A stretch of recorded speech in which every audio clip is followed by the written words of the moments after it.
Ok. Alors, bonsoir à tous et bienvenue pour la réunion, la cérémonie des lauréats Bourse Tremplin 2020. Cérémonie qui se passe donc ce soir en visio, retransmise sur les réseaux sociaux de la ville de Rouen.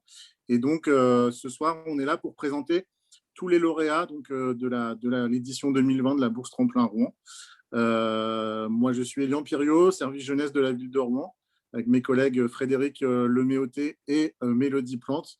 On coordonne la bourse tremplin, donc on sera à vos côtés tout au long de l'année pour vous accompagner dans vos démarches. Voilà, n'hésitez pas à revenir vers nous, on vous l'a déjà dit, mais voilà, ayez bien ce réflexe, n'hésitez pas si vous avez besoin de contacts, de coordonnées, de soutien en communication. Voilà, la ville, toute cette année, va se mettre à votre disposition, à essayer de vous soutenir au mieux, surtout qu'on est dans une période où effectivement, c'est pas facile de démarrer des projets.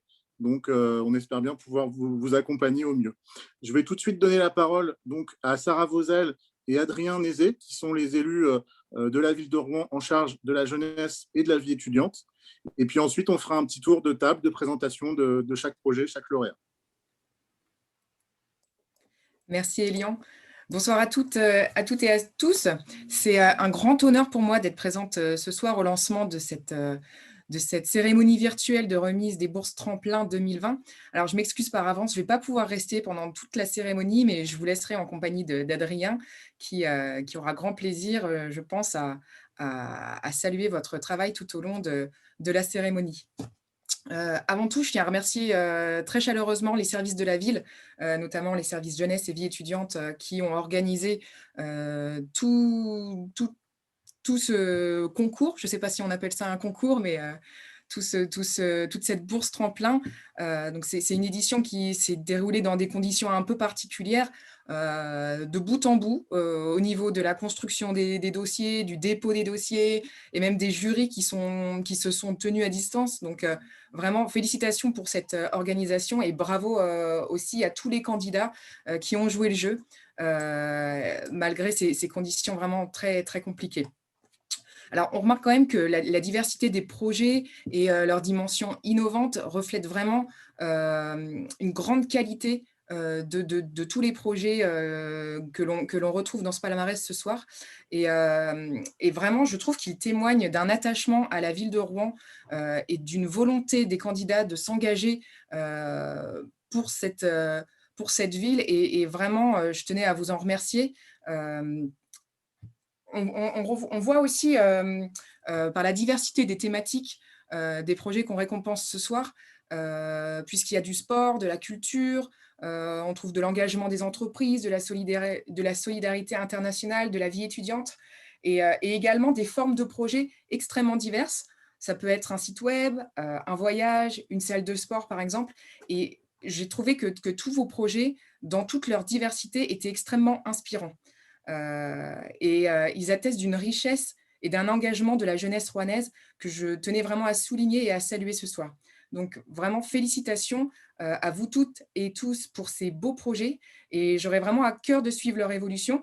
Je compte bien évidemment sur le service jeunesse pour nous tenir au courant, Adrien et moi, de tout cela.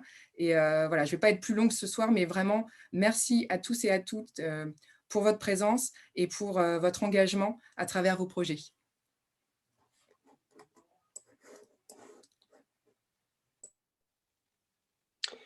Oui, quelques mots pour ma part. Donc, Adrien Nézet, conseiller municipal délégué en charge de la jeunesse et de la vie étudiante. Évidemment, je suis aussi très content d'être là, même si je regrette qu'on ne soit pas tous ensemble, mais je ne doute pas que les occasions se présenteront dans des moments plus festifs, en tout cas plus chaleureux d'un point de vue physique, et donc on aura l'occasion, je n'en doute pas, dans les mois à venir. Je voudrais remercier vous déjà, ça c'est un premier point, mais également les partenaires qui nous ont accompagnés dans l'élaboration de cette cérémonie et dans l'attribution de cette bourse. Ça représente assez bien l'état d'esprit dans lequel on se porte, en tout cas avec Sarah et puis avec les services, de vraiment s'inscrire dans une démarche partenariale avec l'ensemble des acteurs jeunesse et de la vie étudiante de manière plus large. Ils sont évidemment nombreux, et l'idée, c'est évidemment de pouvoir travailler ensemble. Et je trouve que cette bourse tremplin vient vraiment véritablement traduire cette envie.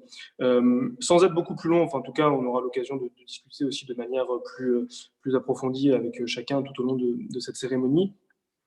Encore une fois, merci beaucoup et bravo pour ces beaux projets qu'on aura plaisir évidemment à suivre. Et j'ai déjà eu des conversations avec certains et certaines d'entre vous et j'aurai plaisir à les avoir également dans les semaines et les mois à venir. Oui, du coup, certains de nos partenaires justement sont présents, donc on peut saluer effectivement. Je vois il y a Romain Parcelier pour la MJC du Mont-Gargan, Anaïs Préau pour la MJC Rive Gauche, mais il y avait aussi dans les jurys le CRIJ, l'Université de Rouen, d'anciens lauréats comme par exemple le projet La Multinerie, TST Radio et Utopiquement Vôtre. Donc voilà, donc certains sont parmi nous ce soir et n'hésitez pas du coup vous-même à poser des questions si vous voulez interroger les lauréats entre chaque présentation. Donc, on va pouvoir commencer. Alors, s'ils sont d'accord, je propose qu'on démarre avec le projet Holly Whoops. J'ai vu qu'ils s'étaient connectés déjà. Holly Whoops, c'est un projet autour du basket. C'est Nabil Sadek, Amimi Zegoubi, Nassim Sadek et Dalia Dridi. J'espère que j'ai écorché personne. Dotation de 500 €. Et peut-être, Adrien, si tu veux introduire ce projet. Oui, on a beaucoup apprécié ce projet, en tout cas sportif, avec une belle dynamique aussi sur l'accessibilité du sport. Et en tout cas, ce qu'on souhaite témoigner aussi, c'est le soutien à cette belle aventure qu'on aura plaisir évidemment à suivre et à se voir développer. Merci.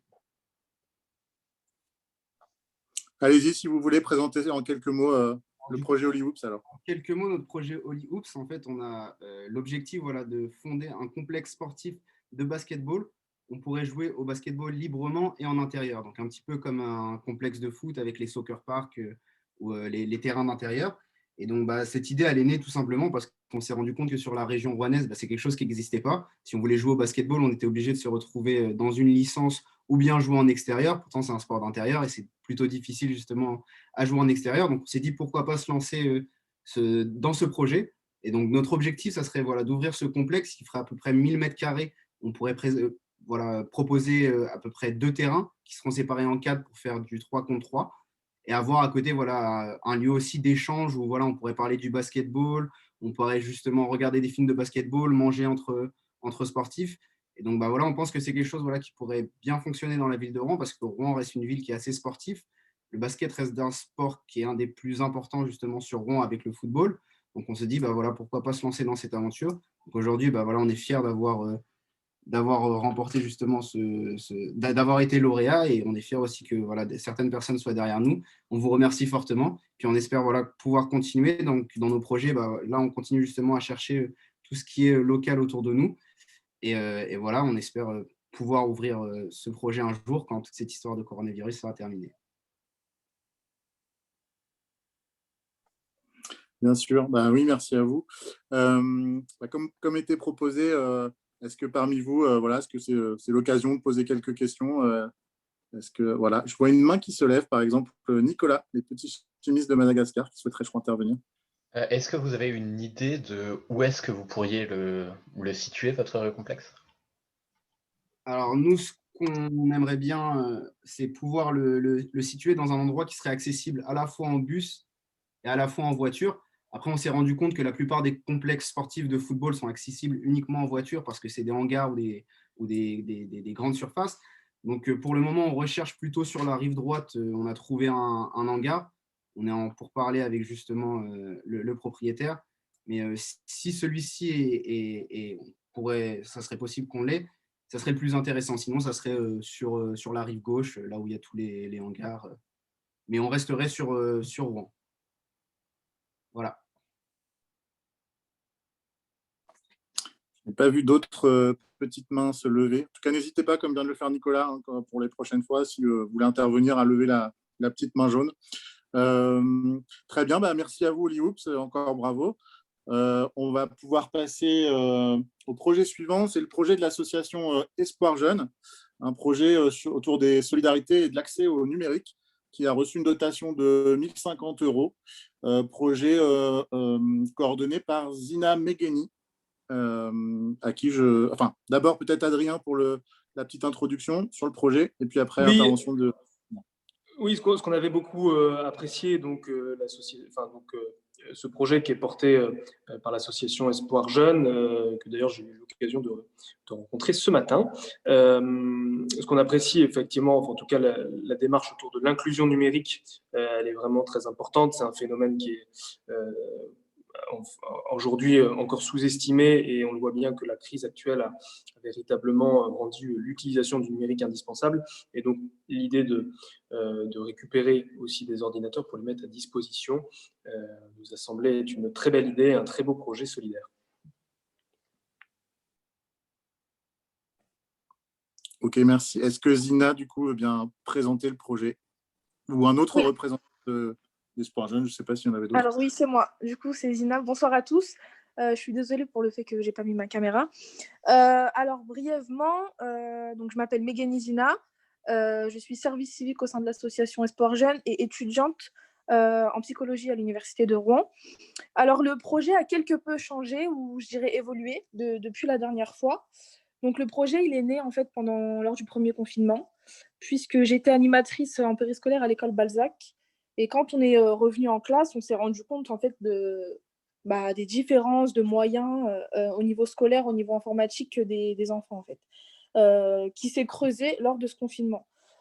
Et du coup, on est parti sur l'idée de pourquoi pas faire de la récupération informatique pour la redistribuer aux enfants et aux personnes du secteur ayant des difficultés, avec pourquoi pas du matériel scolaire. Cependant, les choses ont un peu évolué, puisqu'en fait, on a pris contact avec une association qui s'appelle Banlieue Santé, qui est une association assez connue sur Paris, dont le président est Abdelali El Badawi. C'est une association en fait fondée par celui-ci, qui est infirmier. Donc il a beaucoup de personnes dans le médical qui travaillent avec lui sur l'association. Et en fait, qui s'occupe des personnes des banlieues qui sont souvent un peu délaissées au niveau de la santé. Donc qui sont souvent en retard dans leur rendez-vous ou totalement perdus. Et en fait, ce qui est incroyable, c'est qu'après avoir échangé avec lui, nous sommes allés avec l'association et quelques jeunes de l'association sur Paris, et nous avons pu récupérer 250 kits sanitaires. Donc les kits, en fait, c'est des kits assez basiques avec shampoing, masque pour enfants, masque pour adultes, gel hydroalcoolique, etc.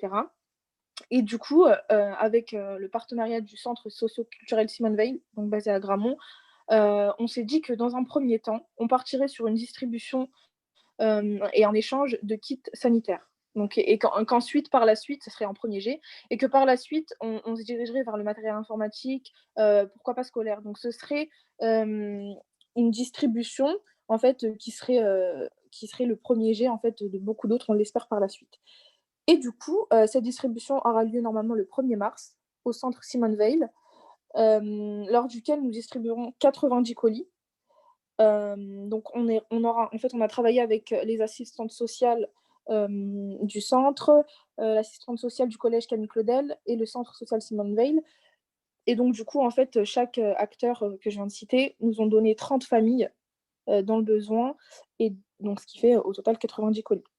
Donc voilà, ce premier jet va se faire le 1er mars au centre socioculturel, avec plusieurs ateliers de sensibilisation, des moyens assez ludiques en fait de parler du Covid. Et donc voilà, on espère en tout cas que ce sera le premier jet de beaucoup d'autres en fait. J'espère que j'ai été claire. Très bien, oui, merci. Est-ce que ça suscite des questions de la part des personnes qui assistent à cette Zoom? Je n'ai pas vu de main levée. On voit en tout cas que vous avez su rebondir aussi face à la crise et à orienter le projet, de poursuivre cette envie de solidarité autour du quartier Gramont, donc très bien. Puisque je ne vois pas de main levée pour prendre la parole, je propose qu'on enchaîne et qu'on présente maintenant le projet Mondopal, porté par Margot Coquelin et Pierre Lemonnier, un projet autour de services auprès des étudiants. Et je laisse Adrien apporter un petit mot d'introduction.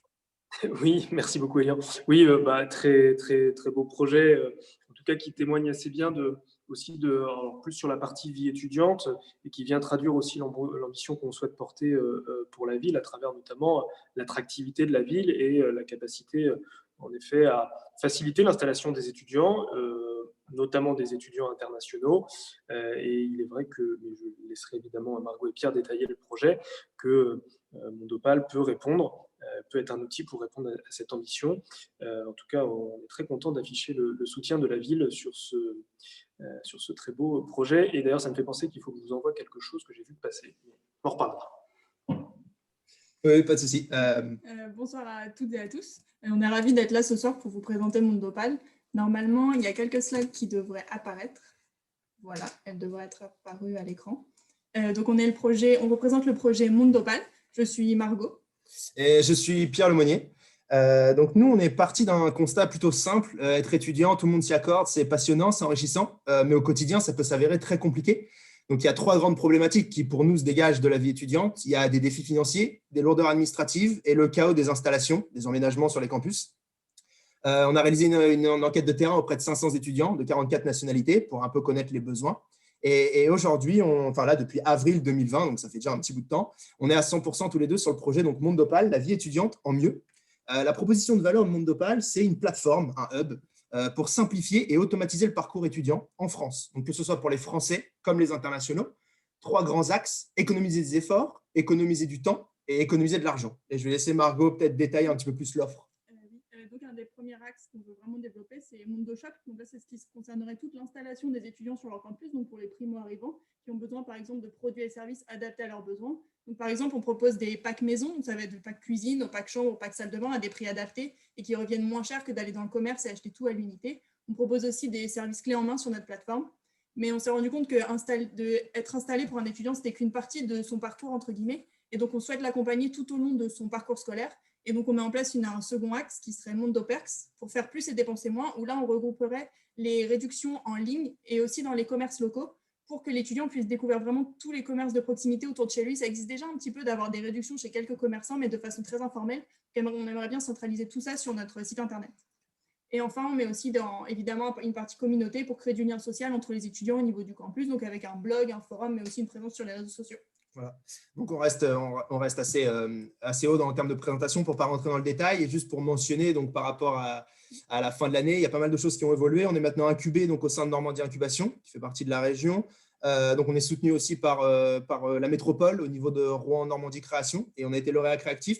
Donc, on est heureux, vraiment très heureux de faire partie des lauréats de cette année de la bourse tremplin, du soutien financier et aussi de l'accompagnement. Donc, on a pu rencontrer donc, Adrien et on a pu échanger par mail aussi sur certains sujets. Donc, on voit que vraiment qu'il y a un engouement et il y a un soutien qui est là, qui est présent. Adrien l'a mentionné, il y a une partie, un engagement en tout cas politique pour la ville dans le sens de l'éducation et d'améliorer les standards d'accueil. On a rencontré aujourd'hui et on finalise les partenariats avec la très grande majorité des écoles du campus de Rouen, qui représentent 37 000 étudiants. Et on démarre donc l'activité à partir de juin, en espérant que les conditions sanitaires vont être assez clémentes pour permettre aux étudiants internationaux de reprendre une vie un peu plus normale. Et donc, notre grande phase test commence en septembre avec cette rentrée. Et ensuite, par capillarité, on aimerait dupliquer notre modèle de campus en campus, en commençant par Caen et Le Havre pour rester sur la région Normandie. Donc voilà, en quelques mots, Mondopal, et encore merci du soutien.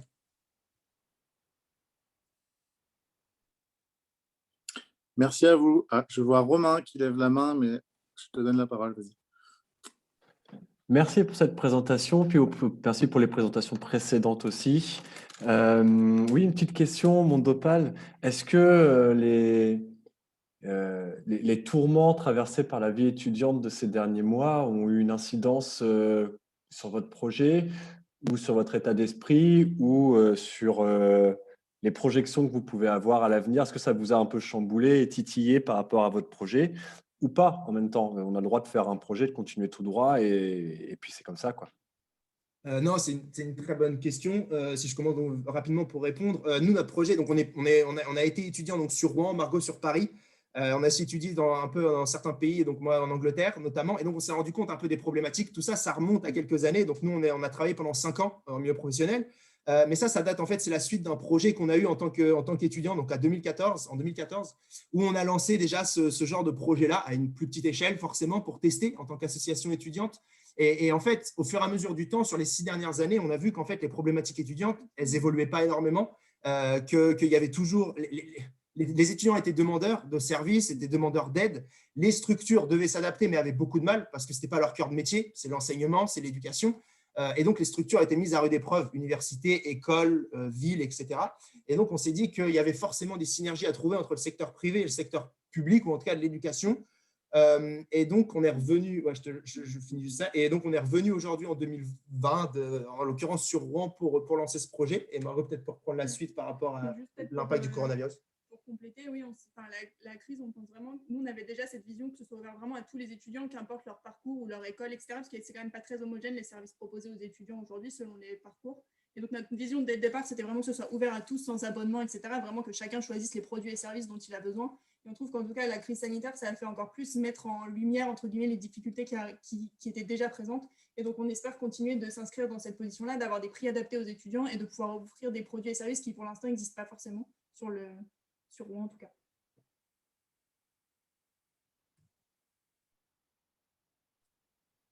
Pas d'autres questions? Si je ne vous vois pas, n'hésitez pas à ouvrir votre micro. Non, je ne pense pas. Pierre Paillereau veut prendre la parole. Ah, allez-y. Oui, j'avais juste une question. Bravo pour le projet. Et c'était… non, est-ce que vous connaissez juste l'association Rouen Erasmus Fun ou pas? Ok, vous êtes déjà en contact avec eux? Parce qu'il y aurait sûrement des synergies à créer avec… Ouais, on en a beaucoup entendu parler, c'est une superbe idée, on en a très bien entendu parler parce qu'eux, ils ont plus ce côté intégration sociale justement pour les internationaux, pour organiser des visites, etc. Donc nous, alors on s'était vraiment focalisé au niveau université et école pour mettre ça en place. Et maintenant, voilà, on attaque un peu tous ces partenaires on devrait pouvoir trouver des choses pour travailler ensemble. Et donc, c'est un contact qui a été identifié et je pense que très rapidement, on va discuter avec eux. Super idée en tout cas. Okay, bah, oui, et moi, à titre personnel, comme à la ville, je m'occupe aussi de coordonner les projets en lien avec la vie étudiante. Évidemment, je pense qu'on pourra rediscuter, notamment autour de tout ce qui se passe avec les azimuts. Voilà, bon, en ce moment, pas évident de programmer les azimuts pour tout un tas de raisons, mais voilà, pour bientôt, je pense qu'on pourra essayer de collaborer aussi sur ce projet-là ensemble. Projet suivant, et bien justement, c'est Pierre va pouvoir reprendre la parole puisque c'est Citizens. Donc, dotation de 2 000 € donc pour le projet de Pierre Paillereau autour des entreprises responsables. Peut-être Adrien d'abord, et puis Pierre. Oui, bah, c'est effectivement également un très beau projet dont on est aussi très fiers d'accompagner, dont je ne doute pas qu'il y aura, pour de multiples raisons, un bel avenir. En tout cas, c'est vrai que c'est un sujet, à mon sens, qui est très fort sur, en tout cas, le mécénat de compétences et la capacité des entreprises, enfin des organisations de manière plus large, qu'elles soient publiques ou privées, à s'engager sur le mécénat de compétences. Et je pense que l'outil Citizens est un très bon moyen. Je pense qu'il peut simplifier beaucoup de choses pour les décideurs en entreprise et je lui prédis en tout cas pour ma part un bel avenir. Merci, bonjour à toutes et tous. Donc pour présenter rapidement le projet Citizen, c'est simplement… donc d'un côté, il y a des associations qui ont beaucoup de besoins, qui ont des besoins matériels, financiers et humains, des besoins en compétences, des besoins en bénévoles.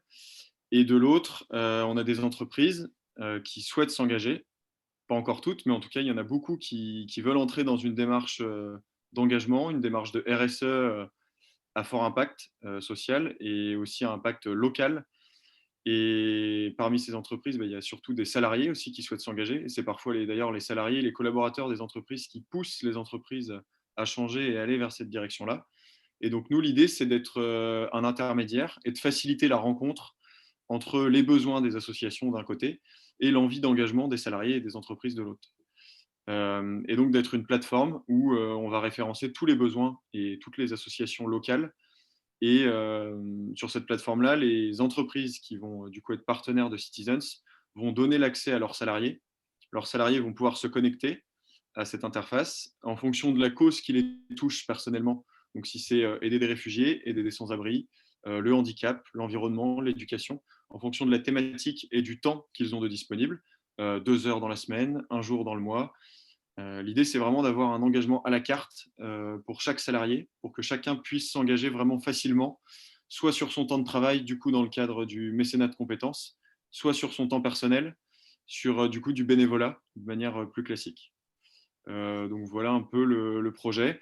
Et aujourd'hui, là, il y a une cinquantaine d'associations qui sont partenaires au niveau de la métropole de Rouen et aussi dans d'autres villes en Normandie, mais l'essentiel est dans la métropole de Rouen et même sur la ville de Rouen.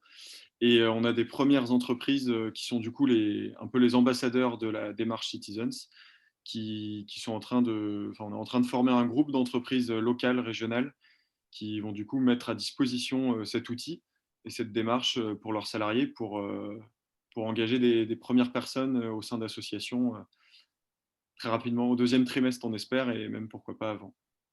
Donc voilà. Donc merci beaucoup à la ville de Rouen et à la Bourse Tremplin pour ce gros coup de pouce, mine de rien, financier. Et on a aussi été lauréat de créatifs comme Mondopal.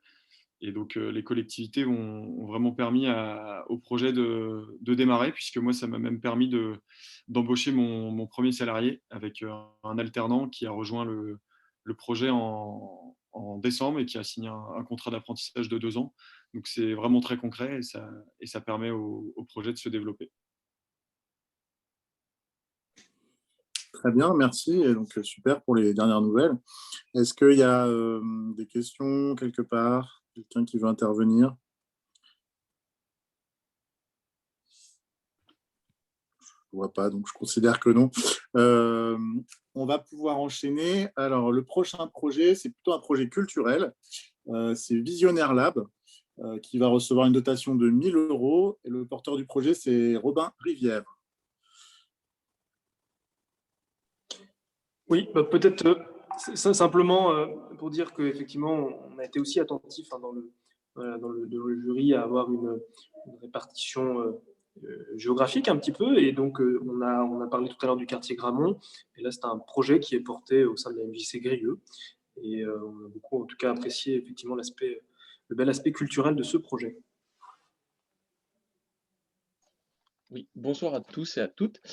Du coup, pour vous parler un peu de Visionnaire Lab, c'est une junior association. Donc, on est trois dedans, à organiser des événements culturels, donc plutôt des expositions. Donc, comme vous l'avez dit, sur les Hauts de Rouen, la dernière, donc c'était au centre André Malraux, qui a duré 2 mois. Et donc, l'idée de cette association, c'est de déjà travailler sur le développement durable, que cette exposition elle soit le plus possible respectueuse de la nature. Et en plus, c'est de travailler avec des artistes amateurs ou amatrices pour qu'il y ait vraiment que ce ne soit pas une simple exposition, mais que derrière, il y a vraiment quelque chose qui se construise, une aide pour un premier, une première exposition, puis par la suite, qui puisse, par exemple, se déclarer en tant que professionnel ou avoir vraiment une poursuite dans leur activité de photographe ou de dessinateur, dessinatrice. Voilà, il y a plein d'artistes avec qui on travaille, que ce soit tout type d'art en gros, mais on se base plutôt sur les expositions et aussi quelques concerts. On essaie vraiment d'avoir une atmosphère autour de l'exposition, que ce soit vraiment quelque chose de sympathique à voir. Voilà. Et donc pour 2021, on espère, si la crise sanitaire s'écarte un peu de tout ça, qu'on puisse produire 2 ou 3 expositions donc, cette année. Voilà.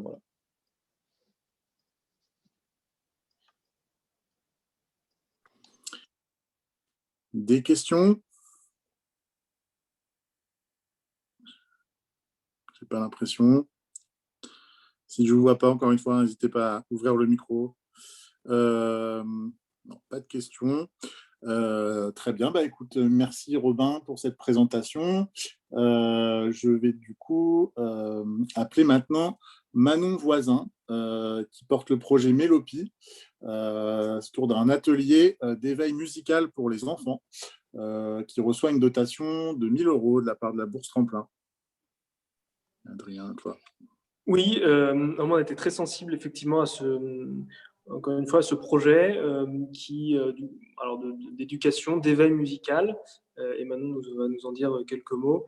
Et Sarah l'a évoqué tout à l'heure, effectivement, ce qui est intéressant dans la diversité des projets de la Bourse Tremplin, c'est justement précisément la diversité et les différents domaines dans lesquels ils interviennent. Et donc là, toujours dans le domaine culturel, mais plutôt de la sensibilisation musicale. Et c'est un très beau projet. Félicitations. Merci. Bonjour. Alors, bonjour à tous. Merci beaucoup pour cette réunion pas comme les autres. Alors, je m'appelle Manon, je suis musicienne et étudiante en conservatoire. Et moi, je donne des cours d'éveil musical pour les enfants depuis maintenant 2 ans. Donc, pour bien situer, pour ceux qui ne savent pas ce que c'est que l'éveil musical, c'est une initiation, une découverte de la musique pour les enfants, pour leur permettre de découvrir, par exemple, les instruments de musique et quelques notions musicales pour voir si ils y sont sensibles et si ils ont envie de continuer. Souvent, on prend des enfants à partir de 3 ans. Il y a même des cours d'éveil musical pour encore plus jeunes. Et on leur propose ces cours d'éveil musical. Et moi, donc, je donne des cours selon une méthode particulière qui s'appelle la méthode Mélopie. Donc, cette méthode, elle existe en France depuis 30 ans, mais très peu, voire pas du tout en Normandie. C'est-à-dire qu'il y a une personne qui l'enseigne dans l'agglomération de Rouen, mais c'est tout. Et j'ai trouvé ça assez étonnant, car pour moi, c'est une super méthode que j'ai découvert en commençant à donner des cours d'éveil musical il y a 2 ans. J'en suis même devenue professeure certifiée quand je l'ai découverte. Et l'idée de cette méthode, c'est qu'elle repose sur tout un univers ludique et enfantin, dont le personnage principal est Mélopie, donc c'est elle. Bonjour! Donc Mélopie, c'est elle, c'est une marionnette, comme vous pouvez le voir, et c'est le personnage principal de la méthode. Donc, elle va accompagner les enfants durant les cours pendant les 3 années que dure la méthode.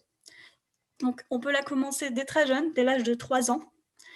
Et pendant les cours, j'apprends aux enfants à lire la musique, donc la clé de sol, la clé de fa pour ceux qui connaissent. Et pour ça, je m'appuie notamment sur mon théâtre de marionnettes. Voilà. Donc, en fait, dans l'univers de la méthode, tous les personnages, toutes les notes, tous les instruments de musique, tous les éléments techniques, musicaux, qui sont souvent difficiles à expliquer, surtout à des enfants aussi jeunes, ils deviennent des personnages à qui il arrive des histoires. Et en fait, ça crée tout un système de petites histoires et de moyens mnémotechniques qui permettent aux enfants de retenir ces personnages et même de les apprendre sans même s'en rendre compte, en fait, juste en s'amusant, en écoutant des histoires. Donc voilà, je donne des cours toutes les semaines. Ça dure environ 1h30 et se succèdent plein de petites activités parce qu'évidemment, pour des enfants aussi jeunes, on ne peut pas faire une seule chose pendant 1h30. C'est un théâtre de marionnettes, puis une marelle, puis un tapis, plein de petits jeux, en fait, des jeux, des coloriages pour que les enfants puissent faire plein d'activités. Et à chaque cours, on apprend une nouvelle notion, un nouvel instrument de musique. Par exemple, la première année, on apprend 24 instruments de musique. Donc voilà, c'est quand même très bien, sachant qu'on peut commencer même dès vraiment 3 ans, ce qui est très jeune. Et j'ai trouvé que ce projet était intéressant pour la ville de Rouen parce que déjà, cette méthode n'existe pas à Rouen. Et même, il y a quand même une forte demande d'éveil musical à Rouen qui n'est pas très bien. Par exemple, le conservatoire de Rouen, le conservatoire régional, ne propose pas d'éveil musical. Voilà, donc il y a une forte demande pour pas beaucoup de propositions. Donc voilà. Et pour moi, la bourse, ça m'est d'une grande aide. Ça me permet aussi de faire connaître cette méthode, surtout parce que là, l'idée, c'est surtout de pouvoir de pouvoir faire répandre un peu cette méthode qui n'est pas connue du tout, et j'ai besoin en fait de la faire connaître pour pouvoir avoir des parents qui seraient intéressés pour pouvoir s'inscrire à mes cours. Voilà. Ok, très bien. Bah, écoutez, moi-même étant papa d'une petite fille de 2 ans, peut-être que bientôt elle viendra faire des cours à Mélopie. En tout cas, on est ravis d'avoir fait la connaissance de la marionnette de Mélopie. Je vois Romain qui veut poser une question. Bonsoir. Donc moi, je suis responsable d'une maison des jeunes et de la culture. Et si je voulais développer votre activité avec vous, en fait, faire appel à vous pour que ça ait lieu dès la rentrée septembre sur une saison, est-ce que c'est quelque chose qui est possible? Oui, totalement. J'ai une entreprise privée et j'ai aussi une association. Et avec cette association, je fais notamment des interventions dans les écoles. En fait, c'est un bagage pédagogique, donc je peux en faire ce que je veux. Ok. Et pour vous contacter, du coup? Alors, j'ai un site internet, mais je suis en train de le refaire. Donc, je préfère pas donner tout de suite l'adresse parce que ça va changer. Sinon, j'ai une carte de visite, mais bon, comme on se voit pas en vrai, ça va être compliqué. Non, mais je pense que en fait, pour répondre, du coup, sur la page rouen.fr/bourse tremplin, on communiquera à partir de demain les résultats donc, officiellement de la bourse tremplin. Et effectivement, ça pourrait être une idée de rajouter pour ceux qui ont des sites internet ou des adresses mail, voilà, pour permettre de faciliter la prise de contact. On pourra ajouter tout ça. Et donc, Romain, tu pourras retrouver les coordonnées de Mélopie. Mais sinon, il est aussi possible d'aller sur le site de la méthode Mélopie, mélopie.com. Et voilà, de toute façon, comme je suis la seule personne à le faire en Normandie, il y a une liste de professeurs et je suis dedans, Manon Voisin. Est-ce qu'il y a d'autres questions par rapport à Mélopie? Je ne crois pas.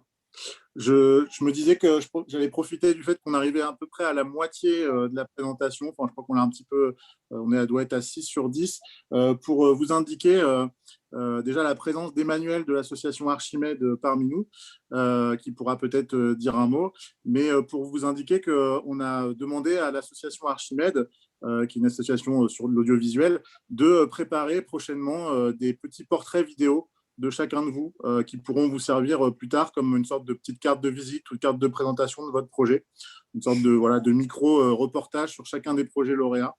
Donc Emmanuel devrait prochainement prendre contact avec vous. Je ne sais pas, Emmanuel, si tu veux en profiter pour dire un mot et que les personnes lauréates t'identifient tout de suite.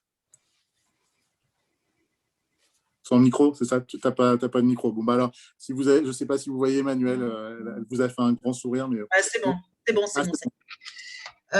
Oui, donc, excusez-moi. Donc, Emmanuel, Archimède Film. Archimède Film est une association qui fait de l'éducation à l'image, etc. avec des jeunes, mais on fait aussi beaucoup de petits films de fiction et des films de reportage.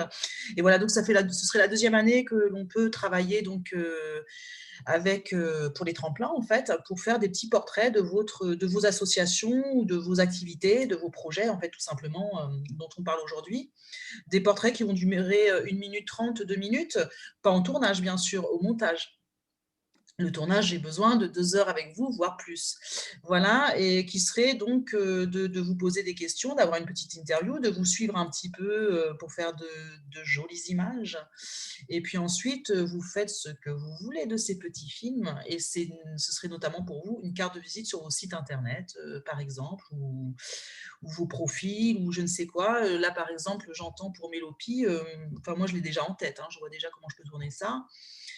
J'entendais tout à l'heure aussi qu'il y avait, je ne sais plus pour qui, il y a déjà un rendez-vous le 1er mars. 1er mars pour la distribution, voilà, Espoir Jeune. Voilà, par exemple, là, ce serait bien que je sois présente avec ma caméra pour filmer. Ouais, donc en fonction de vos actualités, c'est vrai que ça pourrait être bien de pouvoir aller les rendez-vous. Voilà, je me rends compte que donc, là, par exemple, le 1er mars, c'est dans une bonne semaine. Donc, il va falloir que je prenne contact avec vous assez rapidement. Et puis voilà, quoi. En fait, c'est totalement à votre avantage, hein. C'est la ville qui vous permet ça, d'avoir une carte de visite audiovisuelle, quoi, tout simplement, puisque nous vivons à l'ère de l'image. Voilà. Donc, merci. Il faut que je vous contacte, que j'en sache un peu plus, et après, je vous colle avec ma caméra. Voilà. Merci, Emmanuel. Adrien. Moi, à titre personnel, en tout cas, je salue Archimède parce que du coup, j'ai été membre de l'association il y a maintenant longtemps. Mais en tout cas, j'en garde des très bons souvenirs et une très belle formation. Merci. Super. Passons Il y a maintenant. l'association ONA qui a levé la main. Allez-y alors.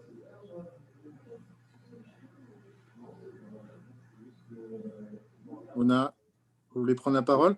Oui. Oui. Oula. Bonjour. Bonjour. J'avais juste une question, enfin, pas une question, plus une proposition pour ce qui vient d'être dit. Nous aussi, justement, avec Conan, on travaille beaucoup sur l'audiovisuel. Donc, si jamais il y a besoin d'aide ou quoi, vous pouvez nous faire appel. Ouais, c'est juste. Écoutez, vu que vous prenez la parole, je me dis qu'on va peut-être pouvoir passer à votre projet. Ok. ONA, qui est un festival de K-pop qui pourrait avoir lieu, vous allez nous expliquer quand et comment, au centre André Malraux à Rouen. Est-ce que Adrien, tu veux… Oui, toujours, encore une fois, insister sur effectivement la belle répartition géographique des projets. On voit bien aussi, c'est bien aussi ce qu'est la vie de Rouen, une ville surtout de quartier, avec plusieurs endroits où peuvent s'exercer et se déployer ces projets. Et donc là, effectivement, au centre Malraux, et en tout cas, encore une fois, un très beau projet pour une culture qui est parfois, enfin en tout cas, une K-pop qui est parfois trop méconnue. Allez-y, Sam, pour votre présentation. Alors du coup, nous, notre projet, enfin déjà d'abord, je vais présenter l'association. C'est une association surtout à la base, on a un groupe de danse. Donc on se réunit entre amis, on danse ensemble, on fait des tournages, on les poste ensuite sur les réseaux sociaux. Et l'année dernière, on a eu une grosse idée, qui était justement pour pouvoir un peu diffuser notre passion et la passion aussi de beaucoup de monde, et de faire un festival justement autour de la culture coréenne et de la K-pop et de un petit peu tout ce qu'on fait. Et pourquoi est-ce qu'on a décidé de le faire? C'est parce que du coup, on a pas mal de contacts de gens qui, pareil, aiment tout cet univers. Et en fait, j'ai vu une étude qui avait été faite justement il y a quelques années, où, en fait, qui disait que la Normandie, c'était vraiment l'endroit où il y avait le plus de gens qui écoutaient de K-pop de toute la France. Et il n'y a jamais rien qui se passe ici. Et du coup, ça nous a donné l'idée de faire ça à Rouen, du coup, la capitale de la Normandie, pour pouvoir qu'un peu tout le monde puisse venir le faire, etc. Donc, on l'a fait l'année dernière, enfin, on l'a préparé l'année dernière. Malheureusement, il y a eu le confinement pendant les dates où l'événement devait se faire. Et du coup, ça avait pris l'année dernière pas mal d'engouement sur les réseaux sociaux. Depuis, ça a baissé, mais bon, on va essayer de retrouver ça.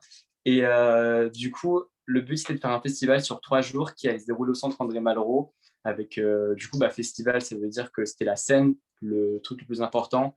Donc voilà, beaucoup de performances, de danseurs qui sont professionnels, qui viennent de Paris, de Corée, beaucoup d'artistes, beaucoup d'influenceurs. Et à côté, on avait prévu aussi beaucoup d'activités, comme par exemple, on avait l'association Taekwondo Elite 76 qui voulait venir faire une petite initiation. Donc, on leur avait dit que oui, c'était possible. On avait eu aussi une artiste coréenne qui voulait venir exposer son travail et ce qu'elle faisait. C'était très intéressant de pouvoir parler avec elle, vu qu'elle avait plein de choses qu'on ne savait pas forcément. Et du coup, voilà, plein de petits trucs comme ça autour de la scène. Comme ça, les gens peuvent un peu se cultiver sur ce que c'est que la Corée, sur ce que c'est que la K-pop. Pourquoi pas aussi, on avait pensé à faire des battles. Enfin, plein de petites activités comme ça pour que les gens puissent venir, se réunir, s'amuser autour de ce qu'ils aiment, et pourquoi pas le faire découvrir à leurs proches. Parce que je sais que, par exemple, que souvent, les parents sont un peu… Ils ne se connaissent pas trop et jugent un peu leurs enfants par rapport à ça. Ou encore, juste des gens qui venaient par simple curiosité. Et voilà, c'était la base du projet. Voilà. Je peux peut-être te montrer, je ne sais pas, un petit peu qui on est sur… je ne sais pas comment on fait. C'est là? Oui, c'est là. Et normalement, vous avez possibilité de partager l'écran. C'est bon? Non. Là, tout de suite, non. Là, vous avez coupé votre caméra. C'est bon? Ouais. Ok. Du coup, on a la page de Kspring qui est sur Instagram. Donc, c'est surtout là qu'on diffuse toutes nos informations. Notamment, là, en rouge, c'est tous les invités, les influenceurs. En violet, c'est tout ce qui concerne la danse. Et en jaune, c'est les informations plus importantes. Donc, voilà, vous pouvez nous retrouver sur cette page-là. Et l'association ONA qui se trouve plus sur YouTube pour le coup, et où on poste justement toutes les vidéos de danse qu'on fait et aussi quelques petites vidéos bonus. Voilà, c'est tout. Très bien, merci beaucoup. Quelqu'un aurait-il une question? Romain n'a pas de question. Ah si, j'entends quelqu'un. Ouais, moi j'ai une question du coup. Est-ce que vous avez avancé sur alors c'est toujours très compliqué dans la période actuelle, mais sur des dates prévisionnelles, ou est-ce que vous êtes toujours un peu en attente ou... Ouais, du coup, on hésite encore. Enfin, pour l'instant, si ça devait se faire, ça se fera le 17 et 18 avril 2021. Mais bon, on ne va pas se mentir, on sait déjà que ce sera sûrement annulé. Mais on hésite à faire cette année quelque chose en ligne, vu qu'à la base, K-Spring, ce n'était pas forcément quelque chose uniquement IRL, enfin, dans la vraie vie. On voulait faire une partie en ligne, qui serait la plus grosse, bien sûr, et aussi quelques petites exclusivités en ligne. Non, pardon.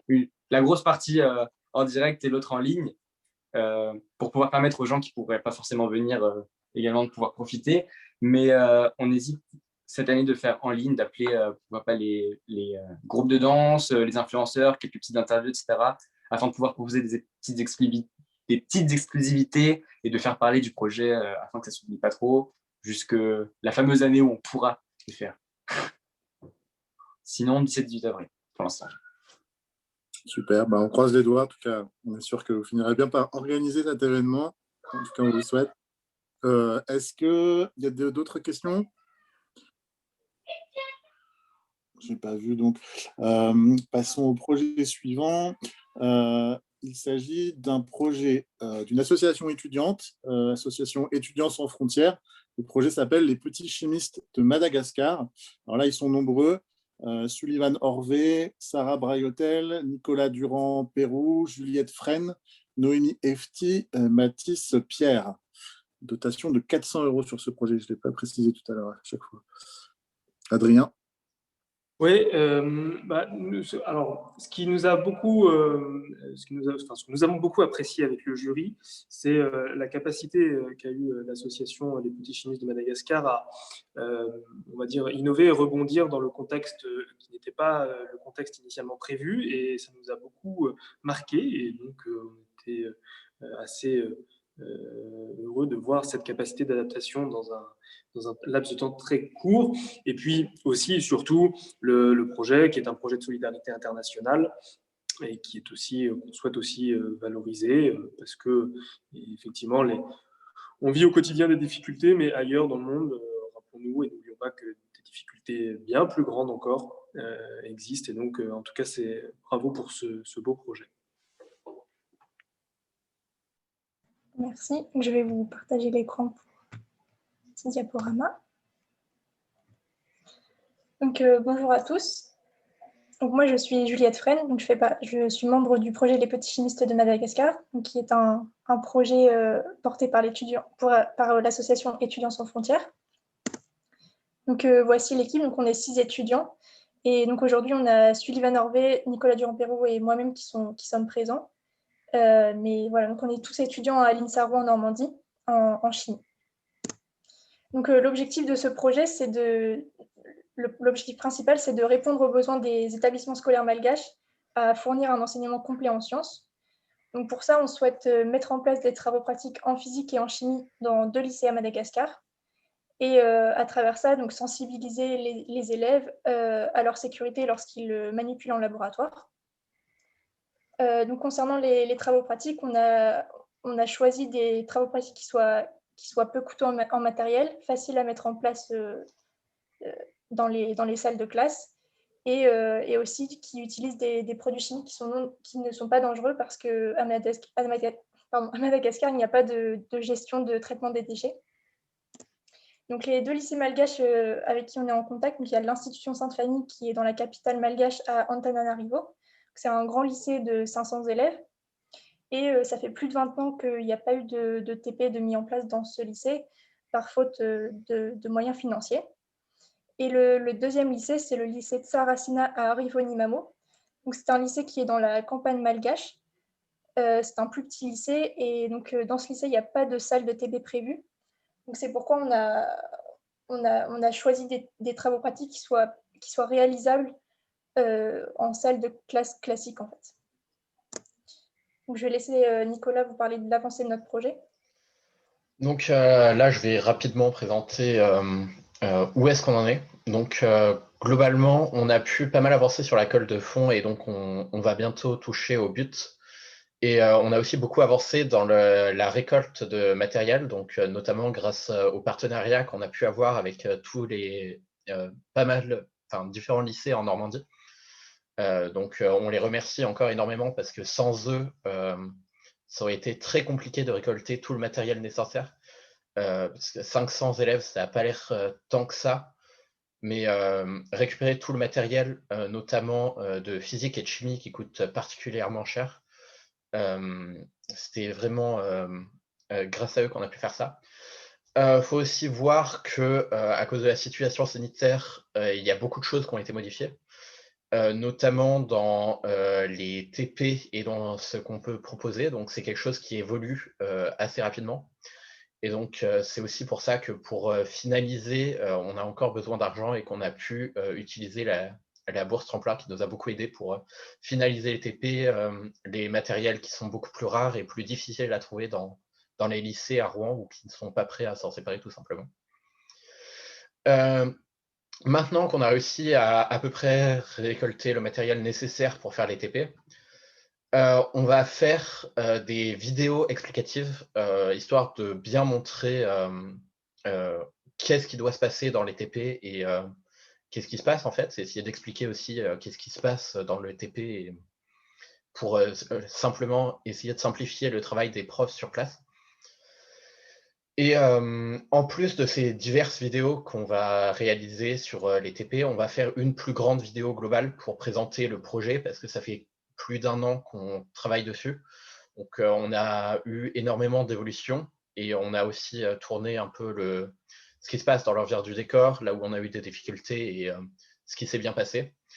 Et donc on va essayer de faire une vidéo, 1 pour expliquer le projet, mais 2 aussi pour montrer un peu l'envers du décor de l'associatif et montrer ce que ça engage de faire ce genre de projet.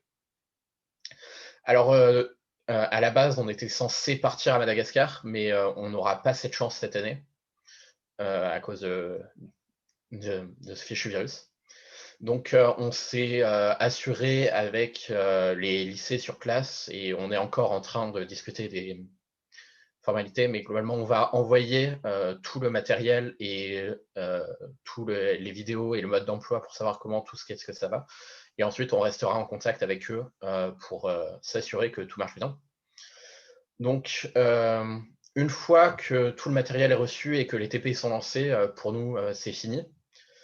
Mais la situation à Madagascar, c'est pas parce que 2 lycées dans le pays réussiront à faire du LTP que ça pourra continuer. Donc, c'est un projet qu'on va appeler à continuer. Donc, on va essayer de retrouver une nouvelle équipe pour continuer ce projet et le faire fructifier. Et voilà, c'est aussi pour avoir des gens à qui les lycées peuvent se référer en cas de problème avec le matériel. Et voilà, donc on a essayé de prévoir sur une période de 10 ans pour l'instant, mais un malentendu est vite arrivé. Hop.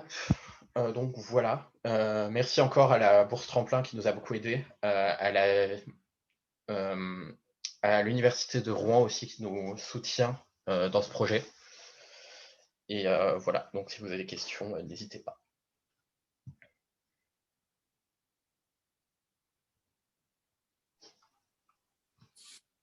Alors oui, est-ce qu'il y a des questions?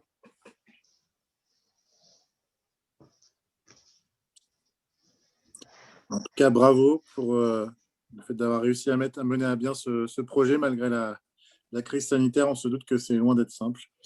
Il nous reste 2 projets à voir. Et donc, on va passer à des camps sur la comète. Pierre Cajot, Émilie Martin, Eva Martin et Guillaume Vigé. Dotation du projet de 2 000 €, projet d'accès aux loisirs pour tous. Oui, juste pour partager l'état d'esprit du jury, on a été sensible à l'objet même des camps sur la comète. On sait et on souhaite travailler, en tout cas politiquement, sur la question de l'accès aux loisirs. Et il nous a semblé que le projet qui était porté et qui va vous être présenté maintenant répondait assez bien à cette ambition. Donc on est très fiers de pouvoir accompagner dans sa réalisation. Bonsoir à tous et à toutes. Alors, je vais me permettre de partager mon écran de sorte que vous puissiez voir le site internet du coup que l'on a construit. Donc, je me présente, je m'appelle Pierre Cajot. Moi, je suis porteur du projet de l'association Des Camps sur la Comète. Pour vous resituer un peu cette association, on est 4 cofondateurs, cofondatrices qui, au terme de nos années d'expérience dans l'animation volontaire, ont partagé un peu une idée commune, à savoir de faire vivre un collectif et d'expérimenter le vivre ensemble. Et donc, c'est pour ça que l'association Des Camps sur la Comète propose des colonies de vacances, des séjours famille ou encore des classes de découverte qui, on le pense, sont les lieux pour se vivre ensemble. Ce projet, en tout cas, il est mu par des valeurs qui nous tiennent à cœur et qui sont fortes pour nous. Nous souhaitons en fait défendre le droit aux vacances pour tous et toutes, conjugué avec une réelle mixité sociale sur nos séjours. On souhaite aussi partager une certaine idée de la proximité. Donc, par la proximité, en fait, j'entends la proximité sur les territoires, à savoir qu'on œuvre localement parce qu'on pense qu'il n'y a pas besoin de partir loin pour être dépaysé, mais une proximité aussi avec les partenaires locaux et donc développer des projets, co-construire des projets ensemble. Et enfin, nous souhaitons aussi promouvoir une certaine idée de l'éducation à l'environnement, c'est-à-dire que passer du temps en plein air, dormir sous tente, bivouaquer, c'est des choses qui permettent de mieux connaître son environnement et on pense que, on en est même persuadé d'ailleurs, connaître son environnement, c'est un peu commencer à le protéger, oui, pardon. Donc en fait, depuis cette orale, nous, et pour l'été 2021, en fait, on a déjà commencé à organiser nos séjours. Nos séjours s'organisent très bien même et de manière très concrète, notamment pour le mois de juillet. Donc, que ce soit des mini-camps qui vont se dérouler à la forêt d'Orival ou encore des séjours d'itinérance à vélo sur les boucles de la Seine, ils commencent à se construire et on a été ravis, même étonnés, mais aussi surpris de l'engouement des parents vis-à-vis de notre projet qui, comme on avait pu le prévoir, correspond à une certaine demande sur le territoire de la ville. Donc, on est plutôt content de cet engouement-là. Ça, c'est ce qui se passera pour le mois de juillet. Pour le mois d'août, les projets restent encore à définir, à préciser. D'ailleurs, si la ville de Rouen veut co-construire des projets, on est à leur disposition, il n'y a aucun problème pour ça. C'est des choses qui sont à penser encore. Donc, juste pour conclure, je dirais que sur notre site internet, vous pouvez trouver donc, le site internet qui s'appelle Des Camps sur la Comète. Vous pouvez trouver l'ensemble de nos contacts. Et je dirais que c'est plutôt une aventure qui semble bien engagée parce qu'au sein de l'association, du coup, au sein des 4 cofondateurs et cofondatrices, on commence déjà à réfléchir à nos perspectives de 2022 parce que les questions se posent déjà. Je vous remercie de votre attention.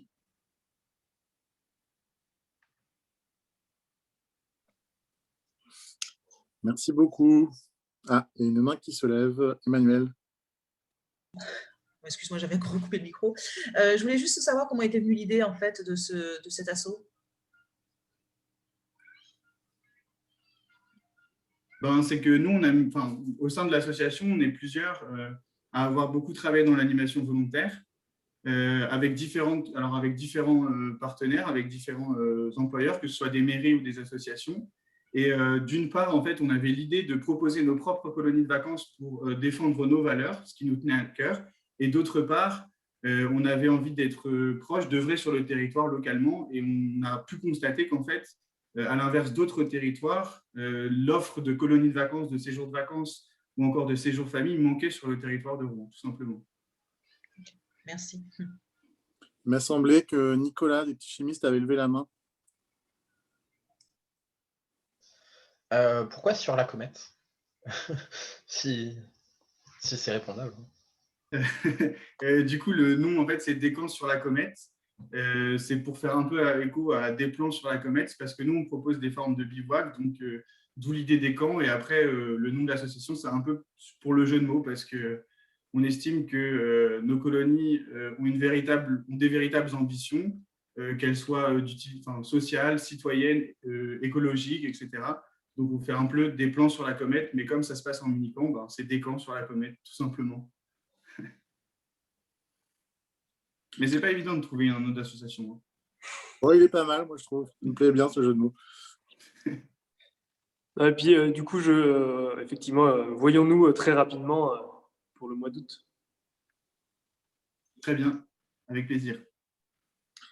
Il n'y a plus de questions.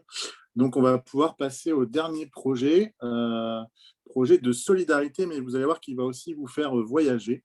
C'est Atlantic Rebirth, un projet à la fois porté par l'association étudiante Cheer Up et un projet aussi assez personnel de Sybille Pillet, qui est actuellement partie en bateau pour mener ce projet. Mais c'est sa collègue Apolline Lartigue-Vieille qui va vous présenter le projet Atlantic Rebirth. Peut-être d'abord Adrien, puis Apolline. Donc, oui, allez-y. Excusez-moi, non, mais simplement 2 mots pour dire que ça témoignait aussi de la volonté de la ville aussi de porter, d'encourager des projets de sport santé, enfin sport et santé, en l'espèce, vous allez le détailler, et aussi qui portent aussi une certaine façon de se dépasser. Et en tout cas, bravo pour ce bel engagement. Merci. Donc, bonjour à tous et à toutes. Donc, je vais commencer par vous montrer une petite vidéo de Sybille qui n'a pas pu être ici ce soir parce qu'elle est à l'heure actuelle en pleine mer, mais elle a quand même tenu à vous remercier. Donc, je vous laisse découvrir ce qu'elle a à vous dire. Alors, je ne sais pas si c'est bon pour vous. C'est en train de charger, mais c'est bon. Salut à tous. Salut à tous, je m'appelle Sybille Pillet, je suis initiatrice du projet Atlantic Rebirth. Donc Atlantic Rebirth, c'est un projet de traversée atlantique. Donc je ne pourrais pas être là pour la remise des prix malheureusement, mais j'ai une super équipe com qui sera à terre qui prendra le relais. Donc en ce moment, on est en Espagne avec le bateau et donc le 18 février, je serai en mer. C'est pour ça que je ne pourrai pas être présente.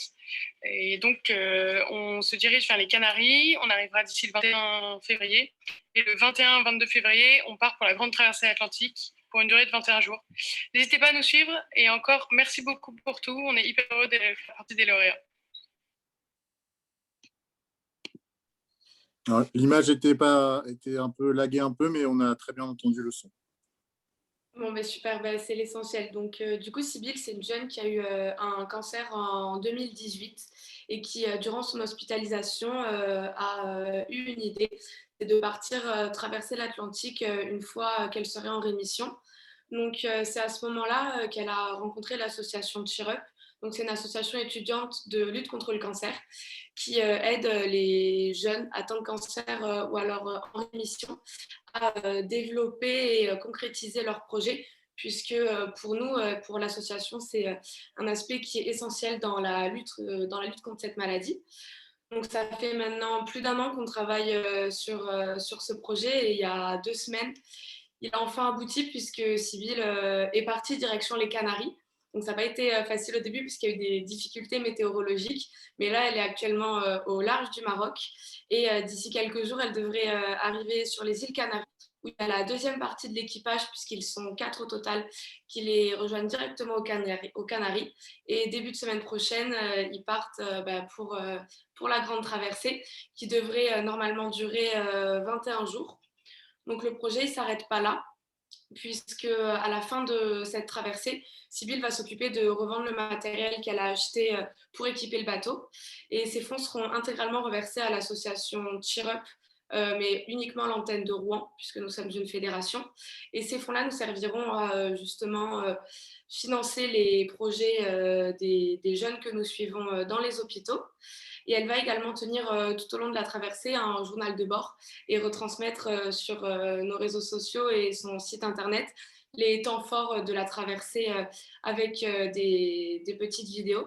Donc, c'est un aspect qui est hyper important pour Sybille, mais aussi pour l'association Cheer Up, puisqu'on montre que malgré un cancer, il existe un petit peu une vie après toute cette maladie. Et du coup, c'est vraiment un message d'espoir qu'on veut faire passer aux jeunes qui se battent actuellement contre un cancer. Donc, on voulait vraiment vous remercier pour l'aide et le soutien que vous nous avez apporté, puisque c'est quand même en grande partie grâce à vous que ce projet a pu aboutir. Merci beaucoup. Est-ce qu'il y a quelques questions? Non, j'ai pas l'impression.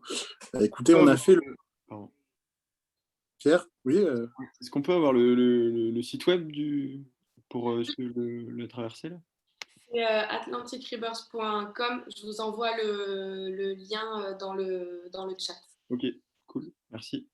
Et encore une fois, je pense on pourra aussi réindiquer tous ces liens-là sur la page ron.fr/bourse tremplin. Donc, oui, on a terminé le tour complet, je crois. Donc, encore une fois, bravo et merci à tous. Je ne sais pas si, si quelqu'un veut... alors, je pense qu'Adrien voudra peut-être apporter un petit mot de conclusion. Je ne sais pas si dans les partenaires, que ce soit Benoît Vanier-Aucrige ou Anaïs Préau à MJC Rive Gauche, si vous aviez envie d'ajouter un petit mot, ce n'est pas nécessaire. Je précise Romain, je vois Romain qui... Merci Romain. Pardon. Pardon, vas-y Romain, je parlerai après. Ok. Juste avant que Adrien conclue, juste avant, en fait, tout simplement, un grand bravo à tous. Je suis en train de me dire, là, en vous écoutant depuis 1h30, voilà, j'ai un petit loulou de 8 ans. Si je le voyais ici 10 piges, 12 piges après, je serais fier de lui. Peu importe les projets. C'est chouette. Bravo. Anaïs? Oui, très rapidement, grand bravo à vous tous. Moi, je suis dans le jury depuis la création de la Bourse Tremplin et les années se suivent mais ne se ressemblent pas. Il y a toujours plein d'imagination, plein de créativité et malgré ce contexte ambiant qui pèse sur tout le monde, ça ne nuit pas à votre envie, à vos propositions et c'est chouette, quoi. Bravo et merci de nous faire vivre ça aussi. Emmanuel? Ouais, moi, je vais revenir au concret, en fait. Il faut vite que je prenne contact avec tout le monde parce que je vois qu'il y a des choses qui s'affolent un petit peu. Il y a des choses qui sont à faire assez rapidement. Donc, voilà, il faut que je prenne contact avec chacun. Tu me donneras tout ça. Pas de problème. Et puis, je voulais préciser aussi qu'on n'a pas encore... Alors ça, c'est pour les personnes qui pourraient suivre la visio prochainement, ou même vous, à relier comme information, qu'on n'a pas encore annoncé les prochaines sessions, mais vous savez, c'est une fois par an, normalement, on relance l'appel à candidature pour ces projets Bourse Tremplin. En règle générale, c'est autour du mois de mars-avril. Si on garde le même calendrier, ce sera à peu près autour de ces dates-là qu'on mettra à jour l'information sur le site internet de la ville de Rouen. Benoît Vanier-Ducrige, vous voulez prendre la parole? Oui, bonsoir à tous. Félicitations, mais tout le monde l'a déjà dit, donc je vais essayer de sortir autre chose. Mais ce qui est à souligner, c'est la diversité. Il y a la période actuelle qui est difficile. Ce n'est pas évident de monter des projets pour des jeunes. On en a accompagné, pour ma part, j'en ai accompagné pendant des années et des années. Mais peut-être saluer la diversité des projets, qu'ils soient culturels, de développement économique, de développement social local, de solidarité de proximité, d'éducation populaire. Je vais en oublier, mais oui, je vais certainement en oublier, mais cette diversité, elle est particulièrement importante et regroupée dans un dispositif comme celui de la Bourse Tremplin, complété par d'autres choses au niveau de la métropole, on l'a entendu. C'est super important d'aller sur ces différents champs.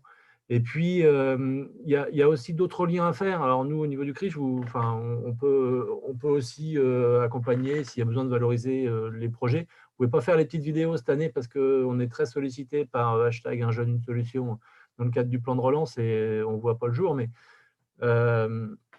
vraiment, si vous avez envie, on peut essayer aussi de vous mettre en lien avec d'autres structures qui ont déjà fait des projets, pas forcément que sur Rouen, mais au-delà.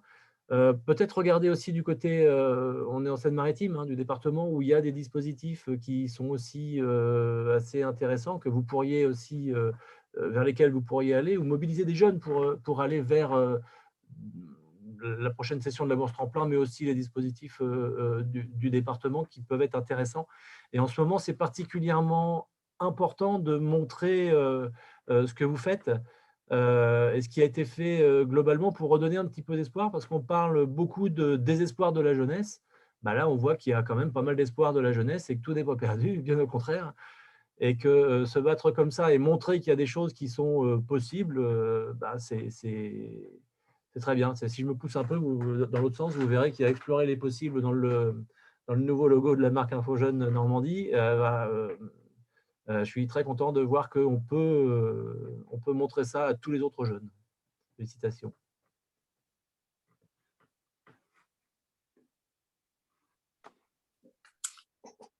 Merci Benoît. Adrien. Oui, donc je crois que l'essentiel a été dit. Donc encore une fois, un grand bravo. Ce qu'il faudra qu'on fasse, on essaiera de passer les adresses mail et les contacts. Je pense que si c'est intéressant d'avoir un esprit un peu, non pas de promo, mais en tout cas de partager les informations. C'était un peu l'objectif de cette cérémonie. Et je crois qu'il y a dans le public un ancien lauréat et je sais que les liens ont su être gardés et c'est intéressant aussi de pouvoir accompagner dans le temps et dans la durée. Et puis parfois, ça donne aussi des bonnes idées. Benoît l'a évoqué, hein, le sujet, c'est de pouvoir partager l'information parce que tout n'est pas toujours accessible de la manière la plus facile. Et c'est véritablement, je pense, encore une fois, l'ambition de cette bourse, de pouvoir donner ce petit coup de pouce et puis derrière de partager un réseau, des connaissances, bref, afficher un soutien. Et en tout cas, avec Sarah Vauzel, on est très fiers de pouvoir vous accompagner et de rendre concret des choses utiles et belles. Et encore un grand bravo à vous. Ah, Benoît, tu as redemandé la parole, je crois. Non, j'ai juste mis le petit truc applaudissement. Ça, c'est pas pour... Ah d'accord, pardon. Ok, désolé. Dans ce cas-là, encore une fois, oui, un grand merci à tous. On va conclure. On va effectivement vous échanger les coordonnées les uns aux autres, comme ça vous pourrez effectivement prendre contact. Habituellement, le moment où on conclut, c'est le moment où on sert un petit verre à tout le monde et où on discute. Voilà, c'est pas possible cette année, mais enfin, on est quand même content d'avoir pu vous réunir en visio et puis d'échanger comme ça spontanément sur Internet. On vous encourage dans la poursuite de vos projets et on vous dit à tous à très bientôt, à très vite à ce moment-là. Bonne soirée et merci. Merci beaucoup. À très bientôt. À bientôt. Et au revoir. Merci beaucoup. Au revoir. Au revoir. Au revoir, merci beaucoup. Au revoir. Au revoir.